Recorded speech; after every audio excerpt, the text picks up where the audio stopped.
Alright guys, welcome to today's video. Today is actually Prerunner invasion over at Silver Lake Sand Dunes.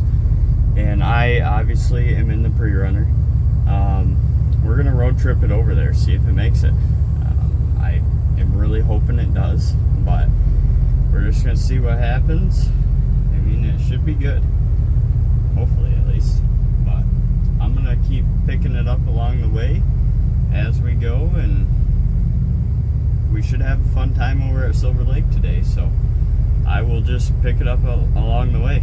Keep you guys posted. Alright guys, we are about an hour and a half into the drive. I've got, shows 34 minutes left. So, we're coming right along, almost there really. But it's going good so far. It's really not too bad of a drive. Everything looks good. I haven't had any issues, knock on wood, but no issues yet. Everything seems pretty good so far, so hopefully we have no issues the rest of the day. That's the whole goal here. I want to get over there and get back without any issues. But we'll see how it goes. But I just figured I'd pick up. Shows what, 3 miles from 31 north, so yeah, I'm very glad the AC works amazing. I mean, if I have it on too much, it's almost too cold, so good problem to have. The AC is working good, and once I'm on a pretty windy road right now, but once I get on a straight road, I can set the cruise, because it's got cruise, and just roll right along, and no issues, just like a normal truck, really. I will say, driving through towns and stuff, I'm getting a lot of looks. I don't know if it's all good or bad looks, but there's definitely a lot of looks. So, but yeah, I will probably pick you guys up when I'm over there. When I get over there, I gotta air down the tires. I gotta throw the flag on, I'll throw my whips on, and we'll get out there. I saw some posts already from people that, I mean, all the Prerunner invasion guys are already out there. I got late start. I tried to fix a couple things. I got those fittings in the trans cooler, and then I got the oil changed. I replaced the throttle body because it was having an issue where it was throwing a code for the actuator on that. But other than that, it really wasn't too bad. It just took a little bit of time this morning, and I woke up later than I was wanting to. So, is what it is. But we are almost there, about 30 minutes left, and I'll pick you up when we're over there. We made it out on the dunes. I'm still having issues with the tires touching the bed, which I don't have a grinder right now, so I'm thinking that kind of is going to be what it's going to be for right now. Hopefully I don't ruin a set of tires. But we're out here. There is some guys that are ripping around. So I'm gonna try to get a camera set up a little bit and get some footage, and yeah, we'll go from there.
right, made it back from Silver Lake. It was a successful trip with the truck. Really didn't have many issues. I did have one tire issue. I'll pop up a picture real fast. As you can see in the sidewall of the tire, there is a giant hole. So, but after that, we didn't have any issues. I drove it all the way there and back. So, it was good. It's like a 2 or 2.5 hour drive, and it did it just fine. Now, part of the reasoning behind that is I have 373 gears, so it's geared for the highway, and that was a big thing at the dunes. It didn't like it. You know, I was in first gear most of the time, really. But I do have, so I've got a 456 front diff that came with the truck, and then I already ordered the 456 rear gears. So that's good. I'm gonna go ahead and order a new tire because this guy is flat. As you saw that picture, the other side has a giant hole in it. But other than that, I mean, the truck's in one piece still, so that's a big win. Big win for the weekend. Another thing I gotta do is the tire hits the bed just a little bit here. I think, looks like it probably rubs right in there, and then the same thing on the other side where the front, it was hitting, kind of bent it out. It doesn't look like it really got into my tire at all, but before it does, I'm gonna kind of trim these out a little bit more front and back so that it's got plenty of room to clear. But no, it was a successful weekend, a lot of fun. I'll probably chop the bed and get another spare tire and run it again on this gear. Maybe, we'll see, I guess. But then after that, I have the gear here already, so all I gotta do is I gotta throw it in the rear end, which shouldn't be too bad of a job. It's just gonna take a little bit of time getting it all right. And then I have the front diff to swap out, which again, it really shouldn't be too bad to drop that out of there. I mean, it's right up in there, so it shouldn't be too bad. Another thing, I have to get either new CVs or just boots. We'll have to assess how that looks after. But other than that, it's been good. I did have a hard hit. I don't know if I caught it. I don't remember if I caught it, but I did have a hard hit. I kind of stuffed the front end. Oh no, I do know I did not catch that. But I was coming up and it was a little steeper than I thought, and I kind of stuffed the front end and sand went everywhere. But no, it's good. It's a good truck. It'll do what I want for now, and then we can just keep going with it. I've got some stuff planned for the future to make it better, but it's already pretty good. I like it how it is. I'm gonna run it this way for this season at least. I'll throw the gears in it this season yet, and then just run it this way and get my use out of it, and then from there we'll go changing stuff. I've got a couple things power wise that I can do pretty easy, gain some power, and then eventually I definitely want to do at least bypasses in the back as well. It'll get the back to control a little better. I know there's a video of me going through the whoops earlier on, and really the front handles it great, but the back is not nearly as planted. So we'll get a little bit more control out of the back, and then go from there. But everything else was good. It ran perfect there and back. Really the only issue, I did have one more issue. I had the fans quit working on me. I burnt up a relay, so I had to run to the parts store and get another relay. But that wasn't a big deal. It was just a matter of putting a new relay in, so I didn't even film it. But yeah, that's all we got for the truck for now. I'm thinking next video of starting the track process and going from there, but that's all I got for this video. So I mean, if you like it, go ahead and like and subscribe. We're trying to get to 1,000 subscribers, so we'll see how soon we can do that, and then yeah, we will see you on the next one.